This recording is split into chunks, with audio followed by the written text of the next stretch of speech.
میں نے آج تک نہیں دیکھا کہ کسی مردے کو سفید رنگ کے علاوہ کسی اور رنگ کا کفن دیا گیا ہو، کالے رنگ کا، نیلے رنگ کا، پیلے رنگ کا۔ حالانکہ شریعت میں جائز ہے، کوئی سیاہ رنگ کا کفن دے دے جائز ہے، نیلے رنگ کا کفن دے دے جائز ہے، لیکن حضور کا ایک فرمان کہ اپنی مسجدوں کو زینت سفید رنگ سے دو اور اپنے مردوں کا کفن سفید رنگ سے دو۔ سفید رنگ سے کفن دینا مستحب ہے، لیکن اگر کوئی اور رنگ سے کفن دے دے تو وہ بھی جائز ہے۔ لیکن ہم نے وفات کے موقع پر کبھی اس مستحب کو بھی ترک نہیں کیا، یعنی غم کا موقع ہو تو ہم مستحب بھی ترک نہیں کرتے، اور شادی کا موقع ہو تو صرف ایک نکاح رہ گیا ہے جو سنت کے مطابق، باقی ہماری پوری شادی کی رسوم و رواج جو ہیں وہ ساری شریعت سے متصادم ہو گئی الا ماشاءاللہ، باقی صرف نکاح رہ گیا۔ وہ بھی لوگ کہتے ہیں وہ پہلے جا کے مسجد میں کر آئیں تاکہ یہاں یہ تکلف بھی نہ ہو، اور وہاں پوری ہماری شادی کی تقریب جو ہے وہ ہماری مرضی کے مطابق۔ یہ خاندانی رسم ہے، یہ ہم نے میڈیا پہ دیکھی تھی، یہ سوشل میڈیا پہ دیکھی تھی، یہ ہمارے ایک دوست کی شادی پہ گئے تھے، یہ ہم نے وہاں دیکھا تھا، اور کتنی تہذیبوں کا مغلوبہ بنا کے ہم ایک تقریب کرتے ہیں اور اس میں ہماری خواہش ہوتی ہے۔ ہم شریعت سے نہیں پوچھتے کہ شریعت اس کے بارے میں کیا کہتی ہے۔ تو کیا اسلام غموں کا مذہب ہے، دکھوں کا مذہب ہے؟ خوشی کے موقع پر آپ اسلام کو نہیں بلائیں گے؟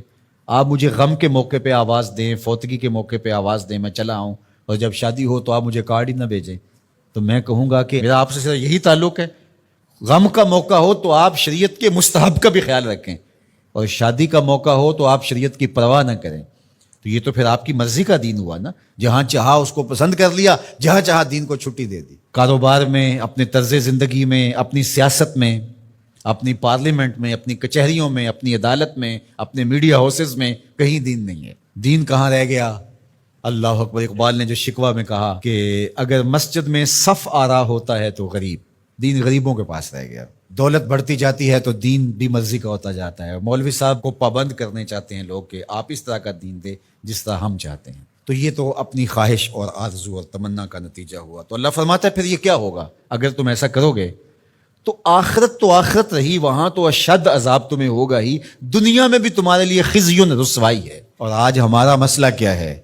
آج ہم نہ دنیا دار ہیں نہ دین دار ہیں۔ کافر تو سیدھے سیدھے کافر ہیں اور اپنا ان کا نظام ہے اور اس نظام کے مطابق چل رہے ہیں، اور ہم کیا ہیں؟ ہم رادے بٹیر رادے تیتر، کبھی ہم کہتے ہیں ہم مسلمان ہیں اور کبھی کہتے ہیں نہیں ہم جدید تہذیب کے نمونے ہیں، اور ہم اس صورت کے اندر اپنے آپ کو دکھانا پیش کر رہے ہوتے ہیں۔ تو ہماری شکلیں روز بدلتی رہتی ہیں۔ مسجد میں آتے ہیں تو ہم ٹوپی پہن لیتے ہیں اور پھر ہم ٹوپی بھی وہیں چھوڑ جاتے ہیں، اور میں کہتا ہوں نماز بھی وہیں چھوڑ جاتے ہیں۔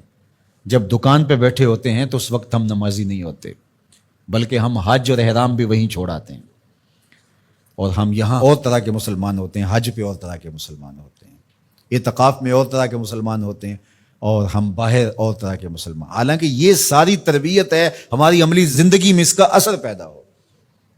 جب سجدہ کریں تو سجدے کا نور لے کے گھر پلٹیں، جب رکوع کریں تو رکوع کا جمال ہمارے ساتھ سفر کرے، جب حج کریں تو حج کا نور ہمارے ساتھ اتر کے آئے اور ہم اس کو معاشرے میں بانٹیں، اعتکاف کا جمال ہماری طبع کے اندر راسخ ہو جائے اور ہمارے اندر جو ہے وہ نور بکھیر دے۔ تو مسلمان کا دین اور دنیا الگ چیز نہیں ہے، مسلمان کا دین اور دنیا ایک ہی چیز ہے، اور وہ اکٹھے چلتے ہیں، اور ان کو جدا کریں گے تو پھر چنگیزی کے علاوہ کچھ باقی نہیں رہے گا۔